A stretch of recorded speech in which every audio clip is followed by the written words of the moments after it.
Hi, everyone. Good to Hey, see you. Hey, season 7, Hello. episode 7. Please note that I finally got the number of the episode right. This is this is the first time in this did season. it. This is amazing. Um, Still disappointed that there is no dance. Camilo, Jason keeps promising us, right? I mean, the time is running Yes, out. We only have two more absolutely. episodes We left. have to get organized for the next, I'm sure. I Okay. know. Two more episodes left, Jason. The expectations are high. The anticipation is killing us. Send, Um, send me a reminder or like an appointment, like a dance appointment, just I will before send the. you a dance appointment. This is the thing that is totally lacking in our calendars, a dance appointment, Yeah. and make what you want out of this. Um, Also, well, but kind of on a serious note, I hope you're okay. I know that the storm is kind of coming to Florida, so hope things are okay.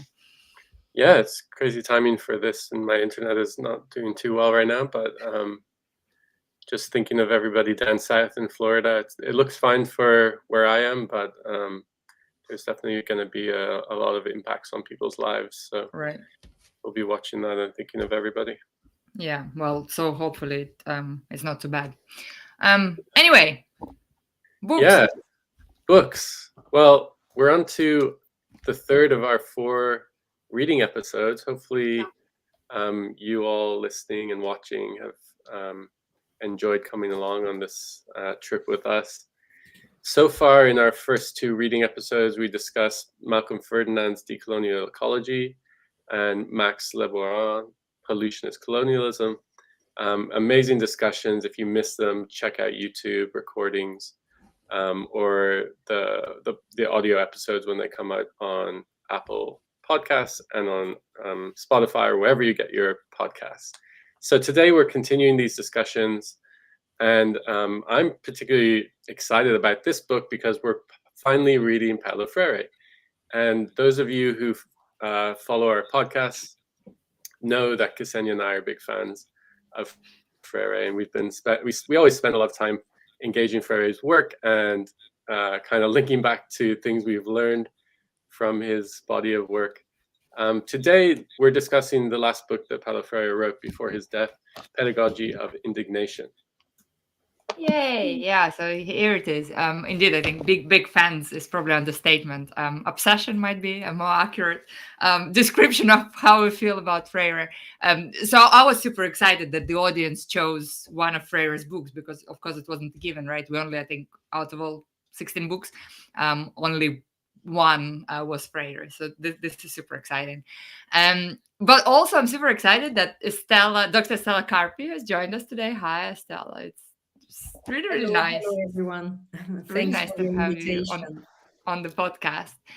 So Estella is a lecturer in humanitarian studies at the Institute for Risk and Disaster Reduction at UCL in the UK.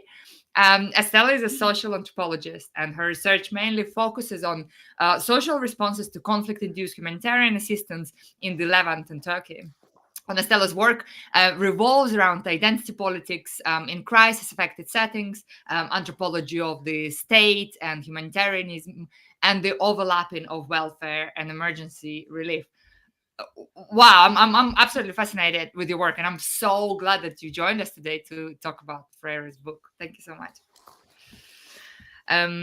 Camilo, I know your favorite question. You My know, favorite you've been waiting question. for this question for Yeah. 2 weeks, right?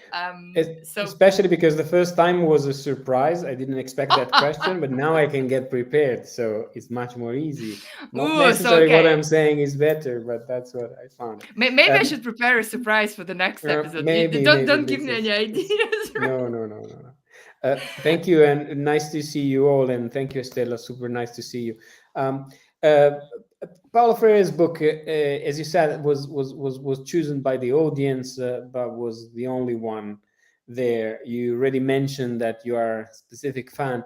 The book is absolutely an interesting book that somehow connect back with the different others, more, if you want, more famous Paulo Freire's book.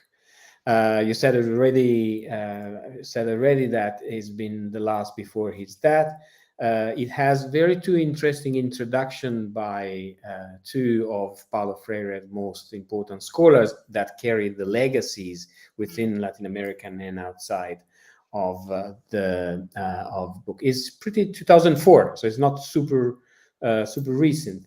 And I think what characterized the book, both in its interesting dimension of reflection but also structure, is that it's organized around what he called pedagogical letters, which is a beautiful poetical way both to construct the idea that writing is both a necessity and a demand to think, to critically think, and in case of Freire, to critically think about the role of pedagogy, but also the possible future. And actually, each of the chapter is pretty much a letter too. I mean, other people would have said it's a letter without the address to whom is sent, in the sense that it's completely open to everybody. And I found that this is, again, very important and very poetic in the way in which is constructed. Some of the letters are more constructed, others are, you see the different tone is less academic and very much more personal. There is an intertwine of the usual cosmology of Paulo Freire, love on one side and anger in the other. So the register are of the linguistic, but also the way in which somehow are very useful for what we trying to suggest about the role of critical theory, is that you can not always have only the critical position, a denunciation in the words of Freire, but to a certain extent is also to imagine the otherwise, to imagine something that would come after. Proposition, yes, but certainly in the tone of Freire is hope. And I think what we need today is certainly very much hope into that sense. And his beautiful final chapter, he says exactly into the text, which is denouncing, announcing, prophecy, utopia, and dreams. And I think this is probably one of the, the last, of course, but the best structure of the reason why hope, future, not necessarily utopia, but hope, future, and love are still fundamental ingredient to carve a critical reflection. The other dimension, very short, is education. And we all know that the critical reflection comes about a very fundamental experimentation about critical pedagogy. There is no way we can sort of abandon the reflections around criticality if not unlearning and relearning the different forms of. So the tension towards pedagogy is absolutely direct, spot on, but also a way of framing a more ethics and poetics of what's next. So the book is really much easier because it's not academic, I would say, but still it's require time to engage with the beautiful poetic of Freire, especially for those who are not aware of Freire's previous reflection. Thank you, Camillo. And there is a lot that I want to unpack, and quite a few similar points, and I'm sure we'll talk about it, Estella. But I want to hear from you. What are your thoughts on the book? Thank you for the invitation again, and thanks Camillo for this introduction. And I agree that it's not a fully academic way of writing, and actually the part of the book that speaks to me personally the most is this non-academic way of writing, by the way. So personally, I've always felt emotional proximity to Freire and his work. I was also a fan of the pedagogy of the oppressed, and presently as a lecturer in humanitarian studies, I must say that it was very re-energizing and refreshing to read this book, especially at the beginning of the academic year. So again, as an academic, I can say I can't but associate my thoughts on the disaster and refugee scholarship with what I think of the politics of the system in which we need to work. So the trope of the book that speaks to me the most is this daily life tension between freedom and authority. And in that sense, to me, Freire was a sort of powerful reminder that the future doesn't make us. And although we're subjected to several structures of power, like even in everyday academic life, like we are the ones who need to decide what our intervention in this world needs to be. So the main message that I take from there is that like we need to take responsibility for what we decide, because there's always a possibility, and we can't hide behind this sort of fatalistic determination that to me is kind of overpopulating current accounts on the so-called neoliberal academia. So as though neoliberal academia were a sort of given formula, like a sort of given reality. But yeah, like I fully identify with Freire's thinking, and that's why I didn't even see this as a radical pedagogy, but rather as a sort of like the only possible real pedagogy in place. So advocacy for the displaced and advocacy for ethical decency in academia are necessarily interrelated to me, and consistency between the two of them is a sort of personal duty. So I struggle to peacefully accept those who don't have the same reading of the world. And frankly, I struggle to limit myself to merely propose that truth, as Freire himself insists we do, without imposing that truth upon people, which is instead what I feel I would like to do. So yeah, that's the powerful reminder here that we can always choose. And to me, that was a very sad reminder, because disaster, displacement scholarship, and academic politics are both a product of our de facto conservatism nowadays. So that was the main sort of reminder that I took from the book. Thank you, Stella. And you know, it's interesting how the themes of duty and responsibility and kind of neoliberal academia keep popping up, right? We've been talking about this in previous two books, and it's I find it quite fascinating how the books that we're reading are really quite different, right? And we're sort of trying to connect this with critical thinking and kind of praxis of disaster studies, and yet the duty and responsibility seem to underpin quite a lot of what we're talking about. Jason, what do you think? Tell me you hated it. Come on. No chance. You know, there's no chance of that.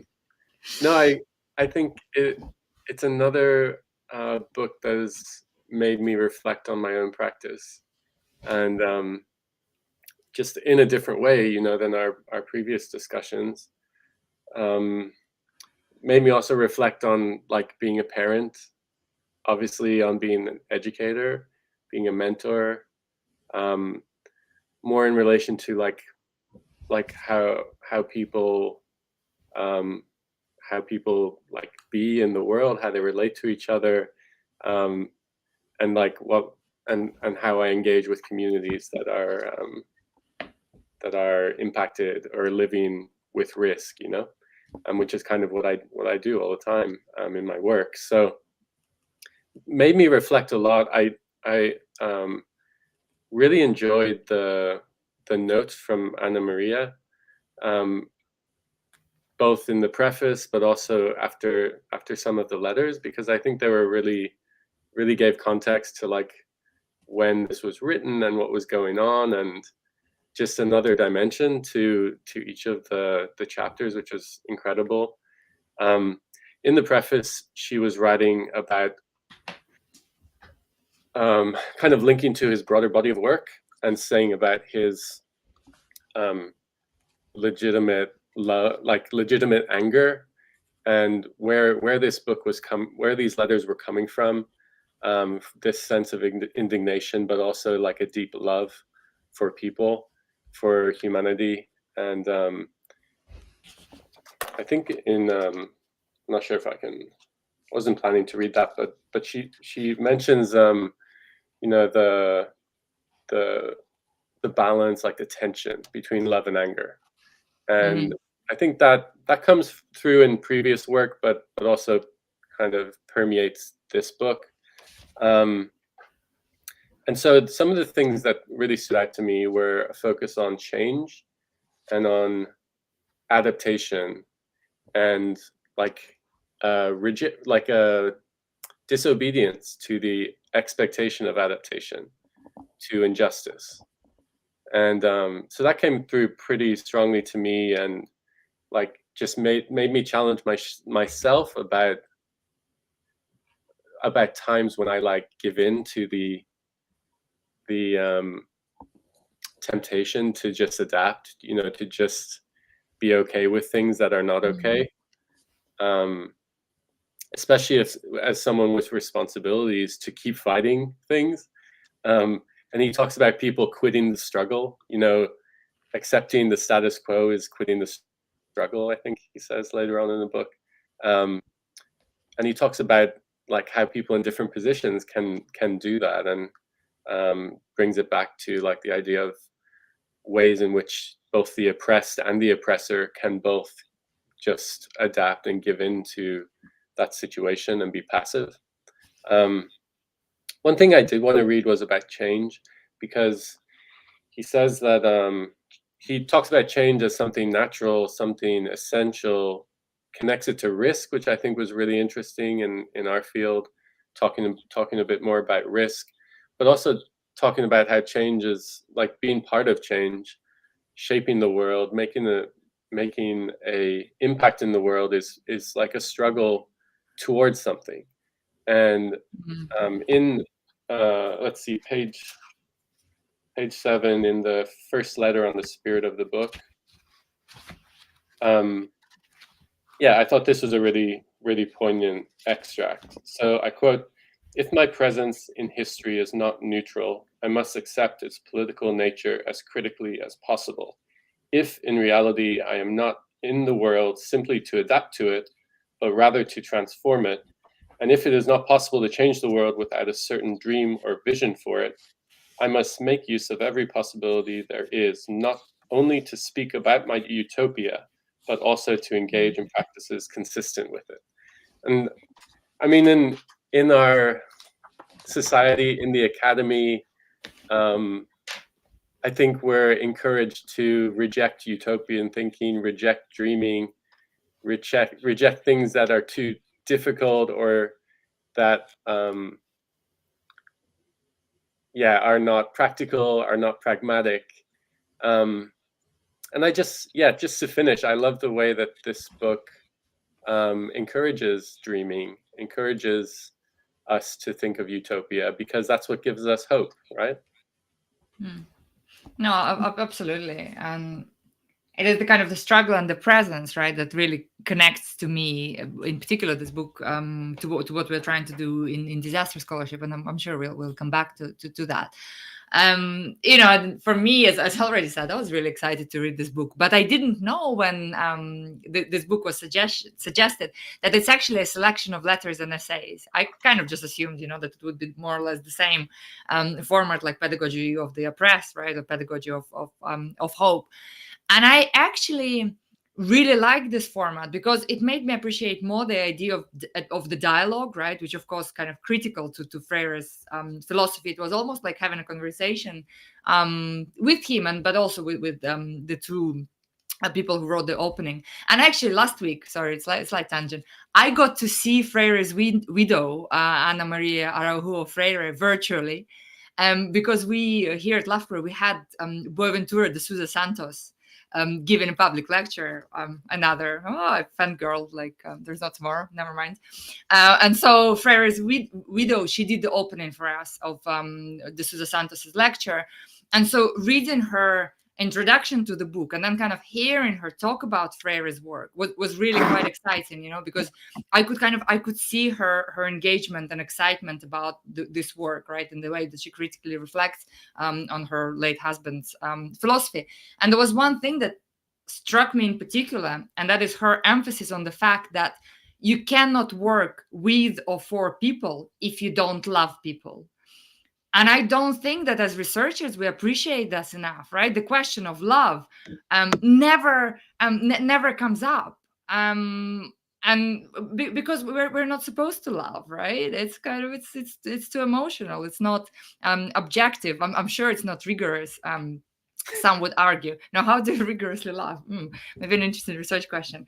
And so I really appreciate the essays that highlighted that. But for me particularly, and I can relate to what you were saying, Stella.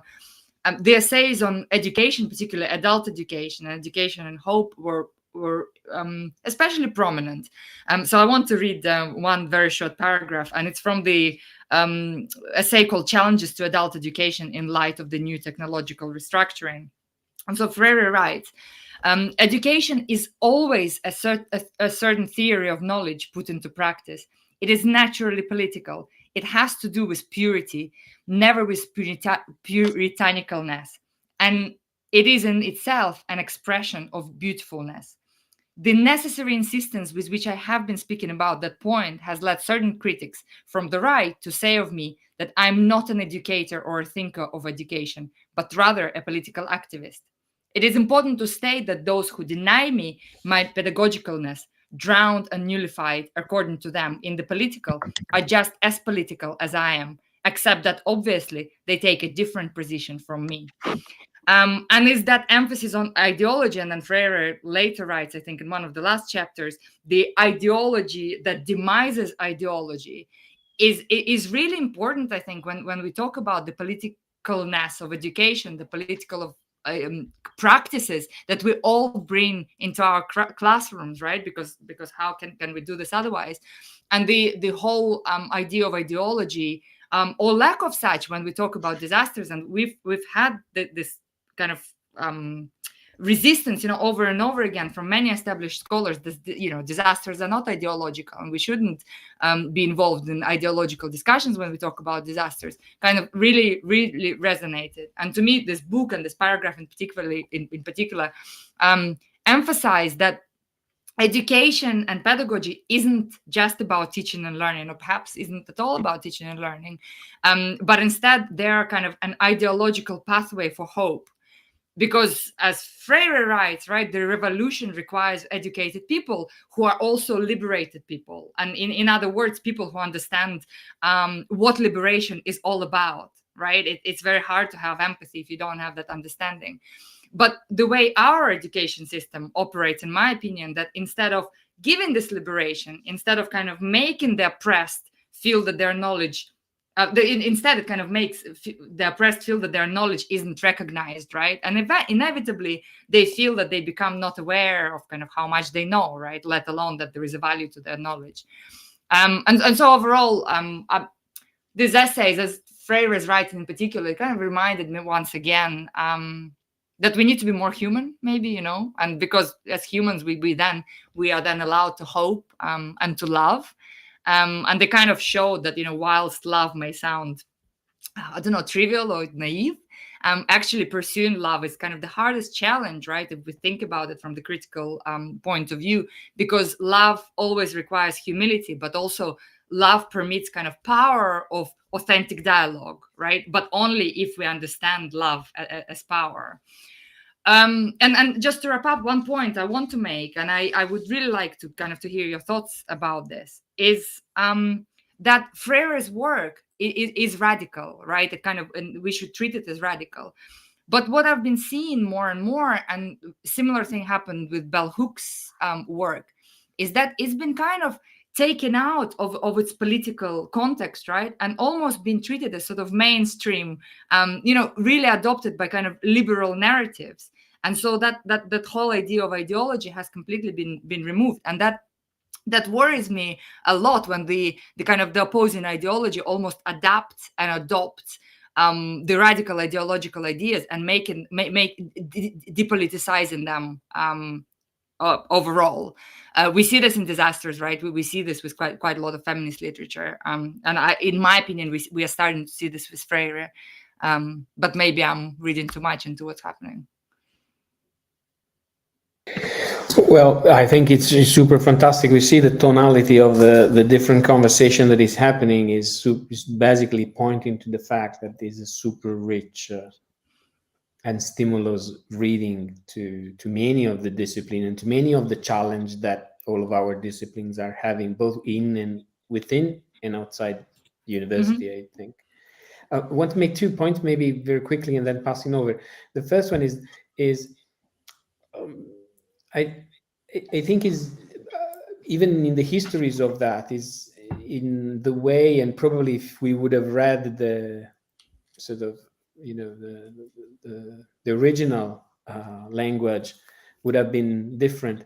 But the tone of the text is purely kind of very Frankfurt School oriented, just imbued into a very interesting Latin American flavor of aesthetics, with some rhetorical figures, with the colors that are being given, the notion of poetics.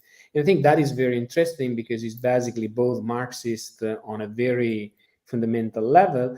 And what I say is also important is that question the notion of future as not carved out from the struggle, but imposed from outside. I think that is super important. So the future being utopian or not, being a dream or not, those are the different synonyms that I think he's using. The future is done here through the struggles. And I think what I think, things to me is pointing out is all of our labor of struggle within the different disciplines and within this tension between unpacking and repacking. And he says something like writing and rewriting, and I think is a measure of the way in which he see this labor of continuously questioning the present, but not giving an image of the future, which is not necessarily the import of a future, the disaster-free future, or the completely resilient future, just to use the language of us, or the sustainable future, whatever we want it. But certainly is this kind of continuous struggle with this is, and therefore that is completely dismantling the structures that makes that possible, which is purely material. But I think he made a very other passage into a story, which is this idea of denouncing transgression, but also to announce the future. And I found it interesting, this both denunciation and announcement. Announcement is what is possible in the present to be carried through in a sort of past of the future, which is not the future that is imported. And I think there is where all our scientific kind of struggling with social science and other forms of scientific knowledge is happening. The other things about love, and the second point is, it's probably bell hooks was right was all about love, and you remember that beautiful book but I think love is, for me, in the way in which is Paulo Freire's pedagogy, is really much about proximity, and it's the proximity with the struggle, but also the proximity with individual, with thought, with tensions, and with I would say the epistemologies that are not there. Is continuously carving out new epistemology, new way of saying things, a new way of naming issues that are absolutely important into that. And I think that is important because love is actually this possibility, this potential that is emerging. It's not necessarily something, but it's still, in the word of Freire, a struggle, a work, a labor, something that is not, just given or, affective. So while on one side there is an affective dimension that I think our disciplines are yet to embrace, atmospheric, more anthropological, beyond the human, and so on, the notion of love here, to me, is still very central to the pedagogy of liberation. And as you said very clearly, is a struggle for liberation, is a struggle to assert the possibility of very Foucaultian in nature. So I think the tonality that he has within are kind of canonical within a generation of critical studies, but towards this idea of effectiveness. Is not probably completely defined in his own thought, but is surely very, very present. And I think it's super important to remind. I think the kind of the whole idea of struggle, right? As Ferreira writes about it, he emphasizes that the struggle must be led by the oppressed, right? And so solidarity and sympathy and kind of good intentions, they are not enough for the struggle, right? If the oppressed do not lead it, do not kind of play a role with it. And Estella, so I wonder, from the kind of humanitarianism perspective, what we very often see in humanitarianism is sympathy and good intentions, right? But where does struggle come to play?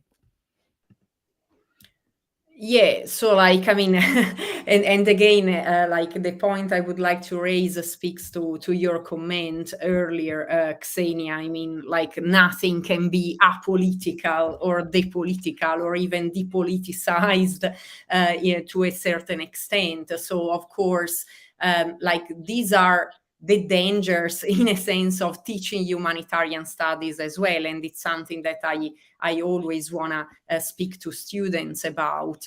Like that's why like it's as you said earlier, like I find it very dangerous to have this sort of assimilationism of radical thinking and radical pedagogy into the liberal discourse. I find it extremely dangerous because it makes it makes conservative teachers pass for radical educators in a sense. So yeah, the danger of tokenism, I would say, but also of this sort of ideological misinterpretation, or it's not even a misinterpretation sometimes, but it's a sort of deliberate assimilationism, so that radical pedagogy can really take place or struggles to take place. Something that I wanted to add as well, and instead speaks to the comment on adaptation that Jason made earlier, is my personal discomfort that comes from adaptation as our own politics of being academics and being instructors of disaster and displacement studies, rather than focusing, let's say, on indignation and denunciation. And again, as you all said earlier, I mean, it's indignation and denunciation as healthy forms of anger, in the sense that all of these still speaks to love. It's still about loving people and kind of trying to develop hope in the future. Like in the disaster and displacement literature, we do see some verbal indignation and denunciation in a lot of the scholarship, but there's a lot that actually remains in the realm of tokenism, doesn't reflect the way we live and the existential consistency that Freire talks about, and I premised before.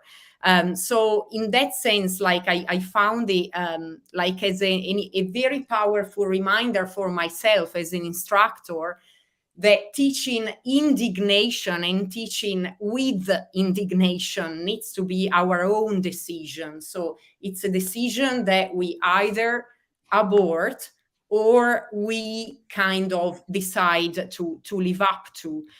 So and about this, like the book really reminded me of some critical thinking coming from Syrian activists and intellectuals that I became familiar with when I was following the events like throughout the Syrian revolution years earlier.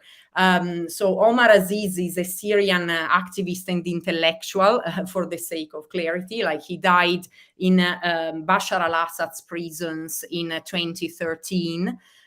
During the uprising. So he theorized that we need to have a time for the revolution and a time for power, like a time of power. Basically, it's our life regime, academic regime, even teaching or research regime, and so many regimes overlapping. So we have to make sure as educators that there is some space for this time of the revolution that Freire kind of advocates for as well. So these concretely means coordinating our pedagogic acts of teaching and educating people with some concrete doing towards social progress and social transformations. So as academics, we all know that the perfect synergy between the two can be there. It's unlikely to happen because of spatial and temporal restrictions, but somehow it needs to be there. So, for example, like if you teach forced migration in a class, in the current state of things, like you are less likely to be the one stopping deportations of refugees at Gatwick Airport. Or if you teach the injustice of how disasters are managed and that are even capitalized upon as sources of profit in a specific part of the earth, we are unlikely to be the ones that more actively try to rebel against these politics of disaster management. But like this reminder about the future as a possibility, right, like was very like kind of refreshing for me, like to try to understand if there are more adequate methodologies that can be used, like citizen journalism as a source of knowledge production, and that can kind of try to like to convey this message that the pedagogical and the political, or the politically responsible, shouldn't be a dichotomy, the dichotomy that I personally struggle with. But it's the system in which we work, again, that wants us to experience these as a dichotomy. So yeah, like I always dwell upon like research methods that kind of liberate me from these from what I personally live as a scene, like the scene of acting less than what I should, because like I'm primarily an academic, and the thinking side of things necessarily prevails over action. So that is my personal struggle, let's say.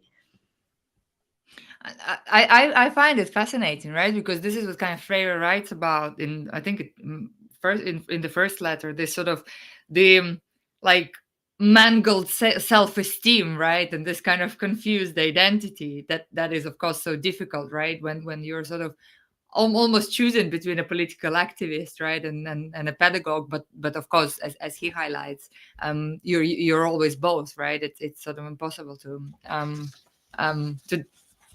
dismantle them if you're serious about it. And then he writes that changing is difficult, but it is possible. And that's what we're talking about.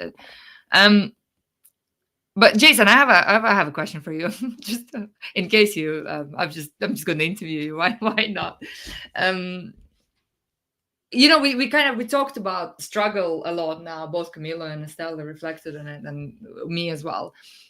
And you and I have been talking a lot about struggle in as a kind of way of overcoming, or not overcoming, that's not the right word, of struggle as a kind of way of talking about vulnerability, right? Where vulnerability is a strength rather than the weakness, right? And you wrote about this, and this is kind of something that we've been trying to push forward.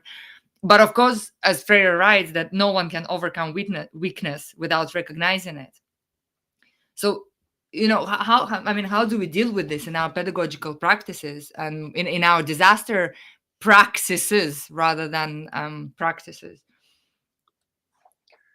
Yeah, that's a great question. And I was just thinking of a quote from Donaldo Macedo's intro, where he's talking about the way that liberal educators have used Freire to argue for what he's calling the pedagogy of disenfranchisement, as a way to kind of mask over the relationship between the oppressed and oppressor.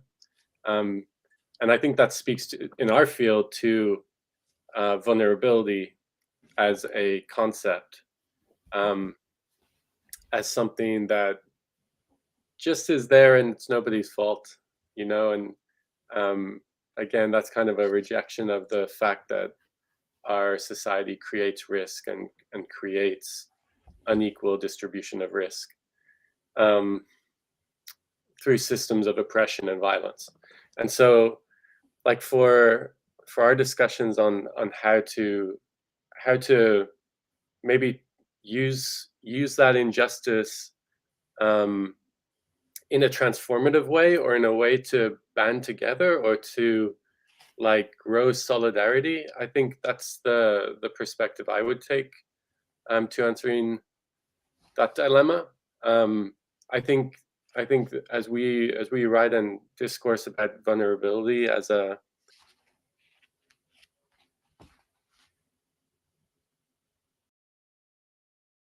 Oh, Jason, we lost the sound. Oh, I think it was my elbow. I like pressed something. As we think, sorry, as we think about vulnerability as something, it's part of our human condition, but it's also unjustly distributed. But I think there's so much possibility there for people to come together, to like understand each other better, to support each other, and ultimately to create, to like find conditions for solidarity, to fight against adaptation, maybe to fight against passivity, to demand better, to change the world through collective action.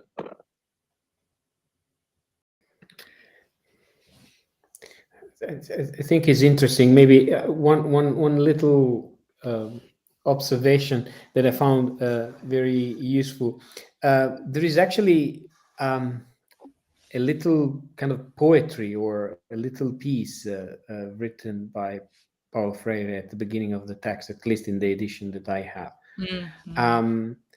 And this reminds me two things which I found it interesting in relation to this idea of potentiality, potentials for the future. And poetry, as always, I think something that we need to reinstall back into many disciplines. Ours for sure, mine definitely. Because I remember something that was said by Jojo Agamben long time back, and we say that the very powerful potential of language is actually residing in the poetry, because in the poetry is where all these various possibilities of both interpretation, images, future, pathway, situations, agency, if you want to use a more tangible word, are possible. So language is not only the mechanics of writing and speaking, or the per se, we would have called it the scientific.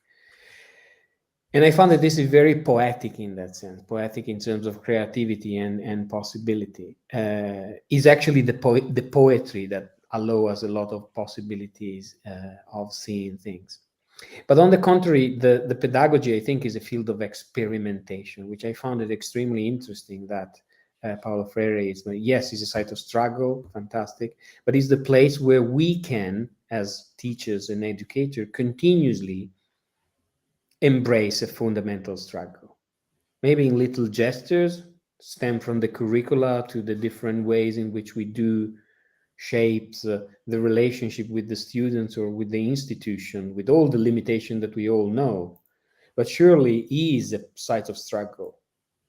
I think that remained very interesting. It's very much connected to what Max Liborian, the other book we discussed, was somehow alluding more institutionally and profoundly.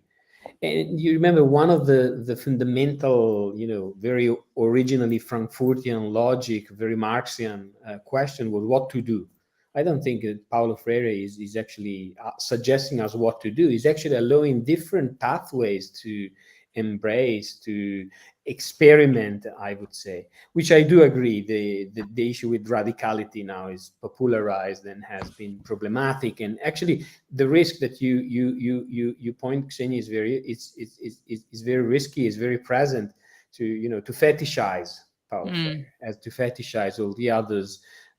We call it radical scholars. I think the radicality at the moment is probably that opportunity to think not only to understand the reality, but to change it, but also to intervene into, I think, what is probably need in a very much more planetary dimension. And this is what the disaster studies could actually tell us to do. Is not a silos of a discipline, but is really to think the overall planetary dimension. We open the conversation asking Jason's situation with the hurricane. We are all embracing to that together. And I think Paulo Freire's pedagogy is actually asking a planetary conditions of that dimension and experimentation. Of course, disentangle in different locale, but this is a situation that speaks very, very strongly to me through forms of liberation, yes, but with a completely fundamental situation now, which is the planetary condition. I found it extremely direct into this new opportunity and role that he's giving to us. And indeed, and this made me think too about what Freire calls dark clouds, right? This kind of the dark clouds of neoliberalism, right, or kind of neoliberal discourse that are dominating in the education, because education has become a tool of training, a kind of almost vocational training, right, where even thinking has become kind of almost like a mechanical process. And that, of course, leads to sort of technical dexterity or scientific knowledge, because this is what we see as valuable, right, rather than acknowledging that there are knowledges that, and that leads us back to kind of to the empathy and humility that we have. And such thinking leads to, I guess, demise, maybe vanishing of utopias, right, and gradually the demise of hope. And if we don't have hope, then does this make us less human? Are we becoming less human? I don't know. I don't know. I can respond maybe before leaving to Estella something that I read recently with another book that I absolutely recommend, which is more probably close to Stella's discipline, which is Tim Ingold, Anthropology. And he says something that I find it interesting, and I'm quoting just because I have it here. What he tried to reflect is the idea of correspondence. So the fact that you are, which I find it connected with liberation somehow, connected, and you correspond to, you have a sort of responsibility in a sort of Donna Haraway logic. You are there. And he says the form of scholarship that he looks is neither to understand the world around us, nor to interpret it, very classical, canonical, critical theory, to interpret what goes there, but rather to correspond to its constituents. So how it's done. And I think that is beautiful, because make the responsibility that is not disentangling or separating scientific understanding versus more whatever social or political, is actually being entangled into there. And this is a question to ask to all our discipline. I found it beautifully connected. Maybe is hope, maybe is the other word that Freire is using a lot is fearlessness, which I found it intrinsically interesting. Is hope without fearlessness is utopian. Fearlessness is exactly this energy that gave us possibilities of solidarity, possibility of experimentation, and follow with this idea of connectivity and correspondence that Tim Ingold is having. I found it encouraging, if you want, more than discouraging. Yeah, like what I Camillo, you kind of inspire like new questions for me, because like as a forced migration scholar, I often wonder myself in the past if something like empathy, for example, empathy for refugees, for vulnerabilities and so forth, can actually be taught. So what I really liked in Freire's writing is this invitation to kind of, feel the sentiment, cultivate the sentiment of hope indignation, of freedom. So not just freedom as a political or rational project, but I think he really preserves the importance of the sentiment there.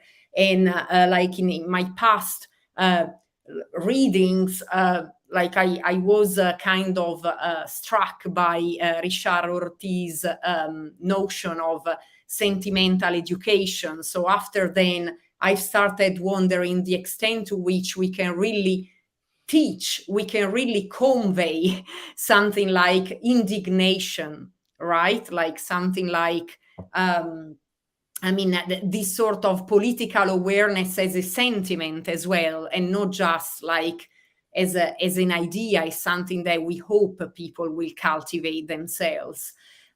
So yeah, these are the questions that I also presently struggle with, especially when dealing with potentially future disaster professionals, let's say. Camilo couldn't take this anymore. I guess that we have some technical problems. I think we lost him. I'll bring him back in if he returns. Okay. Jason, do you want to add anything?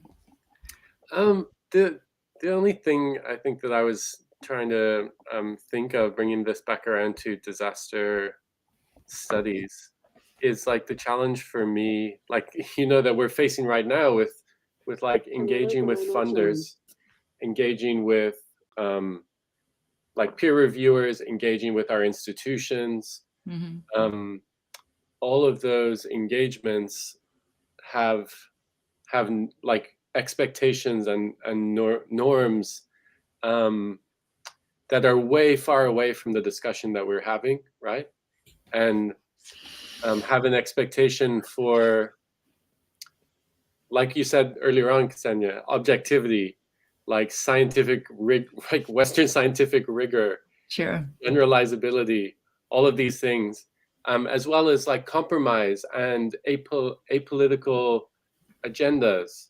And so it just like it makes me think, how do we practice subversively in order to not disengage from those engagements, or those responsibilities that we have to engage in trying to change policy, engage in trying to support communities as they fight back against the conditions they face, but not compromise our values. So it just creates a lot of questions, a lot of things I need to self-reflect on, because of the position that disaster researchers and practitioners and so on are in, which is inherently compromised.